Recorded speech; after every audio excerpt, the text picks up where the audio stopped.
अस्सलाम वालेकुम Pakistan, this is Paliya Hashmi, you watching my Facebook page and YouTube channel. नाज़रीन, बात करेंगे आज की टॉप स्टोरीज पर। आज former prime minister Imran Khan साहब की इंसदादे दहशत गर्दी की अदालत में एक और पेशी थी। उस हवाले से बात करेंगे कि कैसे आज के केस में बहुत ही एक इंटरेस्टिंग डेवलपमेंट हुई और इस वक्त इल्जाम आयद करने वाले बुरी तरह से फंस चुके हैं। इमरान खान तो इतनी मुश्किल में नहीं है, इल्जाम आयद करने वाले बहुत मुश्किल में अलबत्ता आ चुके हैं। उसके बाद जी अरशद शरीफ साहब, जो पाकिस्तान के मायानाज सहाफ़ी हैं, तज्ज़िया निगार हैं, अपनी एक्सेप्शनल इन्वेस्टिगेटिव रिपोर्टिंग की वजह से पाकिस्तानी मीडिया में एक खास मकाम रखते हैं, उनको ARY न्यूज़ ने उनसे अलहदगी इख्तियार कर ली है। और जितना अफसोसनाक शायद ये अरशद शरीफ के लिए खुद होगा, उससे ज्यादा अफसोसनाक ये पाकिस्तानी अवाम और हमारी मीडिया इंडस्ट्री के लिए है कि ऐसे काबिल इंसान को महज इसलिए साइड पर कर दिया जाए कि वो रिजीम चेंज पर बहुत ही पर्टिनेंट सवालात पूछ रहे थे, जो इस मिट्टी का हक है। ये कोई जुर्म नहीं है रिजीम चेंज पर सवाल करना। तो ये खैर, मैं उन लोगों की दानिश्वरी पर हैरान हूं और दाद देती हूं उनको, जिन्होंने इम्पोर्टेड हुकूमत के आने से 2 दिन पहले ही एहतियातन मुझे और इमरान रियाज खान को फायर करवा दिया था, ऑफ एयर करवा दिया था। शायद उन्हें पता था कि इन्होंने सबसे ज्यादा शोर मचाना है अगर ये रिजीम चेंज का सारा तमाशा हुआ। और बड़ी दलेरी और हिम्मत की बात है वैसे कि 4.5 महीने तक ARY न्यूज ने तमाम तर प्रेशर के बावजूद ये सवाल होते रहने दिया। अब जाहिर है 4000 एम्प्लॉइज हैं ARY न्यूज के, उनके भी चूल्हे का मसला है, उनके चूल्हे जलने जरूरी हैं, चैनल का चलना जरूरी है। लिहाजा उन्होंने, बहुत से लोग शिकवा कर रहे हैं सोशल मीडिया पर कि स्टैंड नहीं लिया अरशद शरीफ के लिए, लेकिन अरशद शरीफ ने खुद ऐसा कोई शिकवा नहीं किया और अल्लाह ताला उनके लिए आगे भी बहुत बेहतरी करे इंशाल्लाह। मुश्किल वक्त जरूर है, बातिल इस वक्त पूरी तरह से हक पर गलबा पाने के लिए तैयार बैठा है, लेकिन अल्लाह की शान कि अल्लाह ताला ने पाकिस्तानी अवाम के दिल में जो शऊर पैदा कर दिया है, बातिल की टांगें सिर्फ उससे कांप रही हैं, या कह लीजिए कि कांपे टांग रही हैं। उसके बाद जी बात करेंगे flood relief fund. Imran Khan साहब की पेशी पर आने से पहले मैं आपको बताती चलूं कि ये जो फ्लड रिलीफ फंड है, जो हुकूमत पहले तो फ्लॉन्ट कर रही थी इमरान खान साहब के 500 करोड़ रुपए जो टेलीथॉन से उन्होंने जनरेट किए माशाल्लाह, उसको काउंटर करने के लिए फौरी तौर पर 1 खरब रुपए का कहा गया कि बिलावल ने यूनाइटेड नेशंस से इकट्ठे कर लिए हैं 1 घंटे में। बाद अज़ां पता चला कि वो यूनाइटेड नेशंस ने खुद ही अपील की थी मुख्तलिफ ममालिक से कि फौरी तौर पर पाकिस्तान में आए हुए सैलाब की तबाहकारियों से निमटने के लिए पाकिस्तान को $160 मिलियन, यानी पाकिस्तानी रुपए में अगर आप कन्वर्ट करें तो 1 खरब रुपए से मदद की जाए। और इस हवाले से उनके सेक्रेटरी जनरल, यूनाइटेड नेशंस के सेक्रेटरी जनरल भी विजिट करेंगे पाकिस्तान को हंगामी बुनियादों पर जल्दी इंशाल्लाह। सो उम्मीद करते हैं कि पूरी दुनिया इस वक्त पाकिस्तान के साथ खड़ी होगी इस मुश्किल वक्त में। इंशाल्लाह ये वक्त तो गुजर जाएगा, लेकिन कुछ घटिया चेहरे जो बेनकाब हो गए हैं वो सारी जिंदगी कौम को याद रहेंगे। पाकिस्तान के फॉर्मर कौमी असेंबली के डिप्टी स्पीकर कासिम सूरी साहब ने बताया है, और वो इस वक्त बलोचिस्तान में मौजूद हैं पिछले चंद हफ्तों से। उनका कहना है कि मुसद्दका इत्तलात हैं, जिसको कुछ सहाफी हजरात भी जो लिफाफा ग्रुप नहीं है, जो ऑनेस्ट और अनबायस तरीके से अपना काम करते हैं, वो भी इस बात की गवाही दे रहे हैं कि ये बात दुरुस्त है, ये बातें चल रही हैं। कासिम सूरी कहते हैं कि मुसद्दका इत्तलात हैं कि सैलाब ज़दगान की मदद के लिए आने वाली बैनुल अक़वामी इमदाद में से, यानी जो बाहर की दुनिया, ये जो 1 खरब 30 अरब रुपए की बात हो रही है, या बाहर से जो भी कोई इमदाद करने की कोशिश कर रहा है मुल्क, उस इमदाद में से इंपोर्टेड हुकूमत की तमाम जमातों ने अपना अपना हिस्सा मांग लिया है। वडेरों और सरदारों में सामान की तकसीम भी शुरू हो चुकी है। अब चूंकि कासिम सूरी इस वक्त बलोचिस्तान बैठे हैं, तो वो जाहिर है कि फर्स्ट हैंड इंफॉर्मेशन दे रहे हैं कि वहां पर वडेरे, वहां के जो बड़े बड़े जो बदमाश माफिया है, जो पाकिस्तान की अवाम का नाम लेकर यहां पर असेंबलीज में तो पहुंच जाता है, लेकिन बलोचिस्तान की अवाम के लिए, या जो जिस तरह आप सिंध भी देख लें, अवाम के लिए कुछ नहीं करते। तो कहते हैं कि जी वडेरों और सरदारों में सामान की तकसीम का सिलसिला शुरू हो चुका है। बकौल हुकूमती टोले के सैलाब की सूरत में बड़ी लॉटरी निकल आई है। यानी वहां पे जो हुकूमती टोला बैठा हुआ है, कासिम सूरी कहते हैं, वो कहते हैं कि हमारी तो बड़ी लॉटरी निकल आई है, ये लॉटरी बहुत भारी पड़ेगी जालिमों, ये कहना था कासिम सूरी का। और इस हवाले से कई सहाफ़ी हजरात भी बात कर रहे हैं, क्योंकि जाहिर है बलोचिस्तान में जो सरदारों की, वडेरों की जो मोनोपली है, या इंटीरियर सिंध में आप देख लें कि अवाम मर भी जाए, भुट्टो जिंदा है, भुट्टो बेचारे के नाम पे इन्होंने जितने गदर मचाया है, लेकिन वहां पर मीडिया की जुर्रत ही नहीं बात करने की। मुझे नहीं भूलता कि अजीज मेमन नामी जो सहाफ़ी था सिंध का, वो बेचारा दुहाइयां देता मर गया, कत्ल कर दिया गया कि मेरा सिर्फ इतना कसूर है कि मैंने बिलावल का जो ट्रेन मार्च था उसमें मैंने इंटरव्यू किया लोगों को, तो लोगों ने कहा कि हमें पैसे देकर लाया गया है साथ, हमें नहीं पता कि हम यहाँ पर क्यों आए, हम सिर्फ पैसे लेने के लिए आए हैं। इस बात पर उसको, उसकी जान को खतरा था, उसको धमकियां दी गई, उसने बहुत दुआइयां दी, लेकिन उसको कत्ल कर दिया गया और पाकिस्तानी मीडिया के कान पर जूं तक नहीं रेंगी। ये बहुत ही अफसोसनाक सूरत हाल है।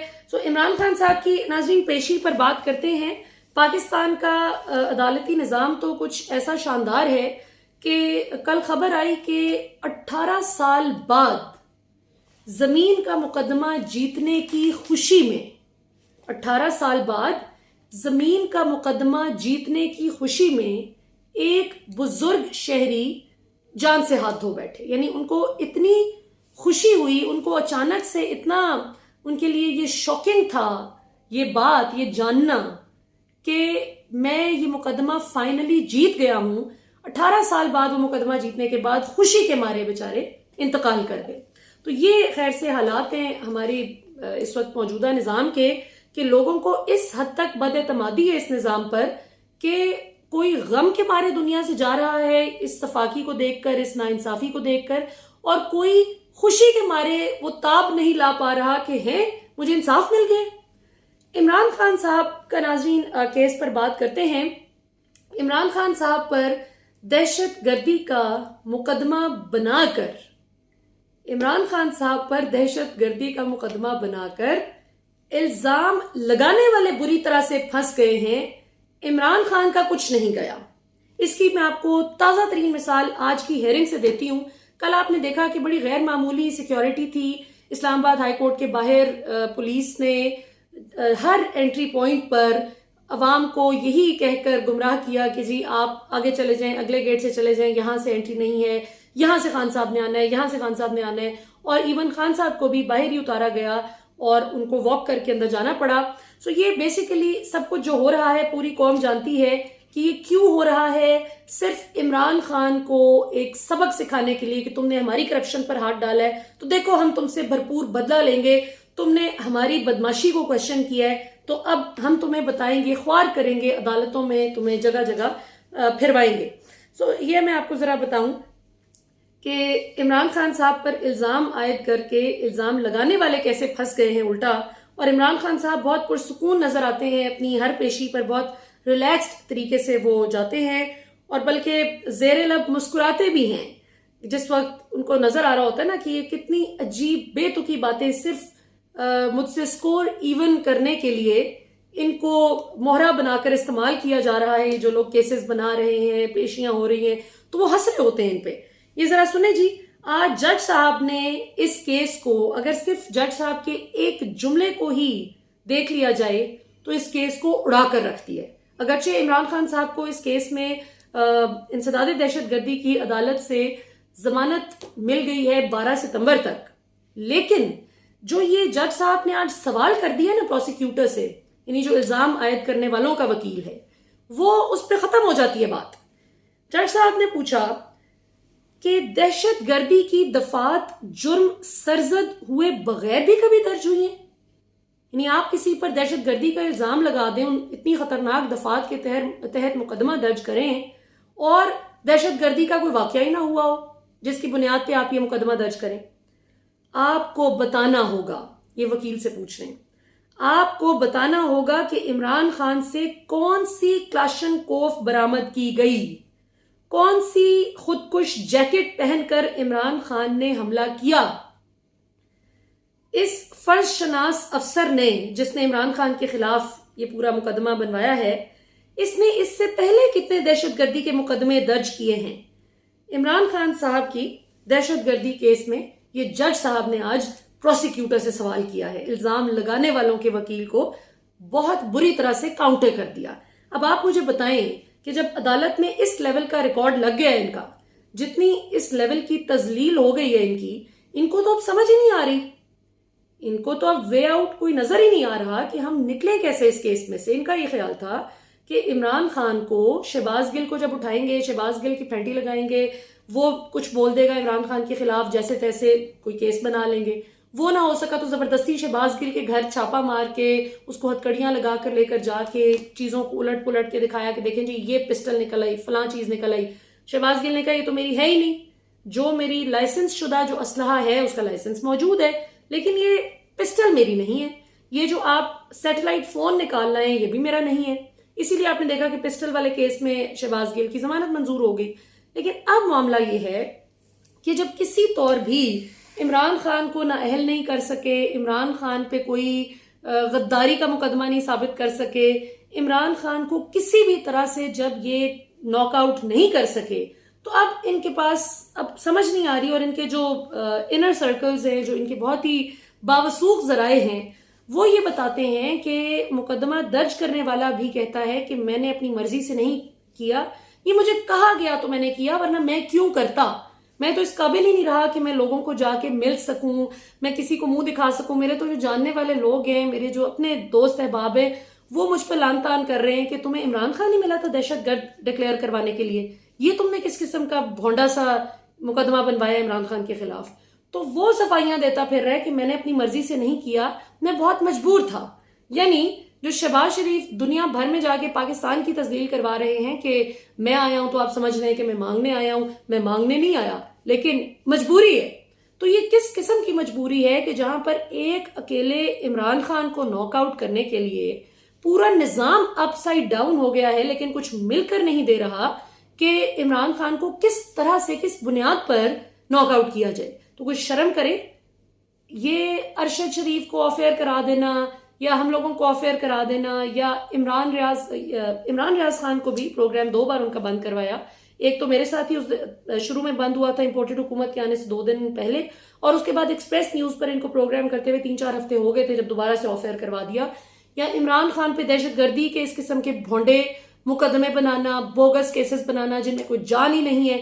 अगर आप में वाकई कोई है ना हिम्मत, तो असल मुजरिमों को पकड़े, जो कल से नून लीग के कुछ सहाफी और इनकी जो पूरी सोशल मीडिया टीम है वो बाकायदा हमले कर रही है जस्टिस अतर मिनल्ला साहब पर, जो इस्लामाबाद हाई कोर्ट के चीफ जस्टिस हैं।